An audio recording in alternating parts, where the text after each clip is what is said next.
Get ready. 10 seconds.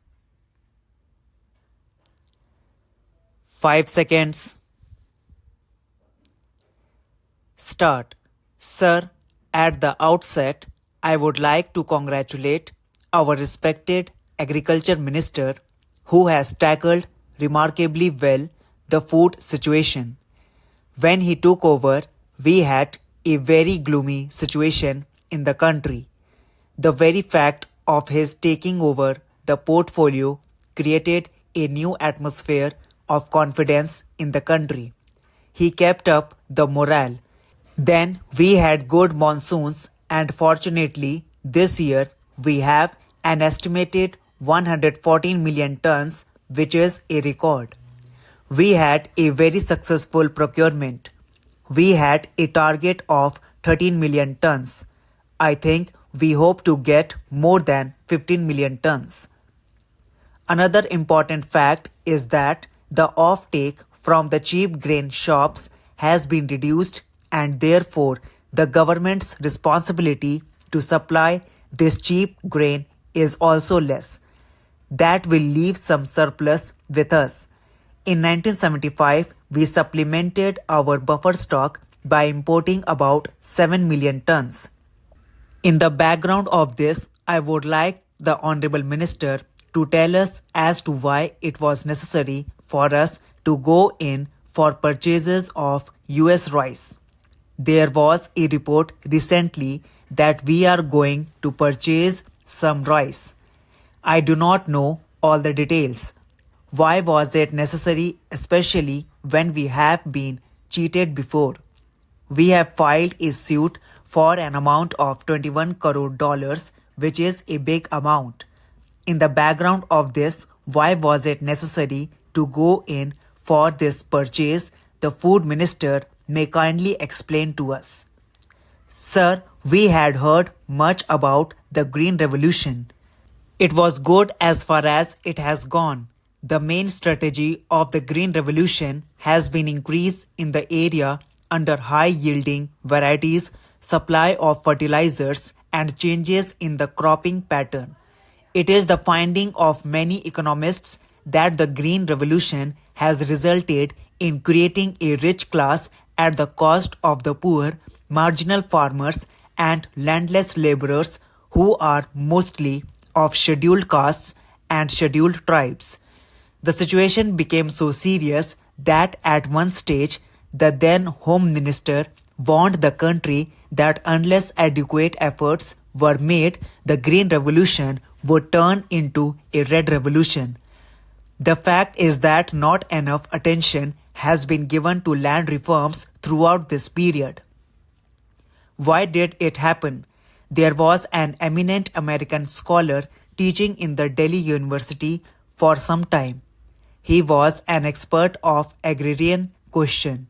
He said that no other country had passed so many land reform legislations as India, but in no other country have such legislations been implemented with such defaults as in India.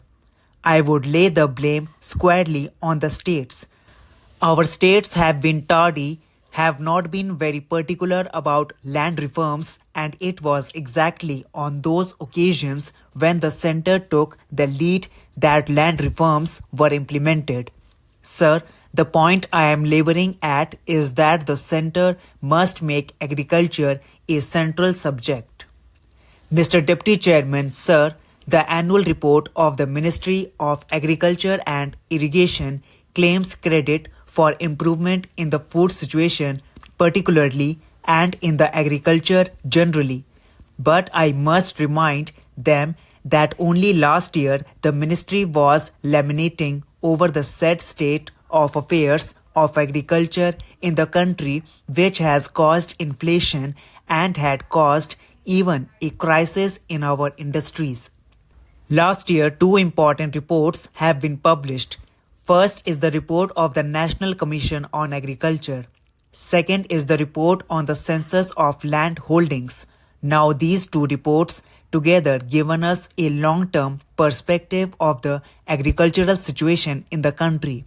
According to the report of the National Commission, we can expect to have a comfortable food situation earliest in 1985 and possibly in 2000 AD.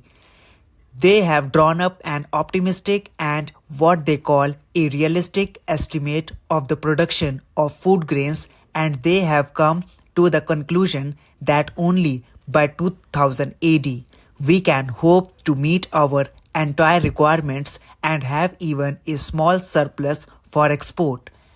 Even this optimism is based on the continuance of certain trends in agricultural production whose continuance is by no means certain because the census of land holdings clearly brings out that out of 70 million holdings, as many as 35 million are below 1 hectare.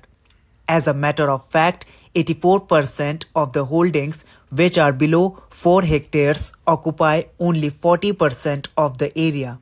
On the other hand, less than 4% of the holdings which are more than 10 hectares each occupy about 30% of the area. If this type of neglect is the distribution of land continues and if half the holdings continue to remain marginal, then I am extremely doubtful if even the less optimistic estimate of the National Commission can be fulfilled. As a matter of fact, according to certain estimates made last year, the percentage of population falling below the poverty line now comes to nearly 45. What is the way out? How to lift this 45% of the population from below the poverty line? How to lift the marginal and the sub-marginal holdings from below the poverty line?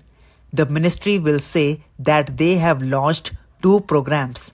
They are Small Farmer Agency and the Marginal Farmer Agency. Now what is the result of these programs? Out of 100 million marginal and sub-marginal peasants, the total coverage to date is 2 million by these 2 programs. The Honorable Minister may inform the House whether it will take another 50 years or 100 years to cover the entire marginal population and lift up that population to above the poverty line if this rate of progress continues. One could hope that with the progress of industrialization in the country, a section of the rural population will be shifted to industry.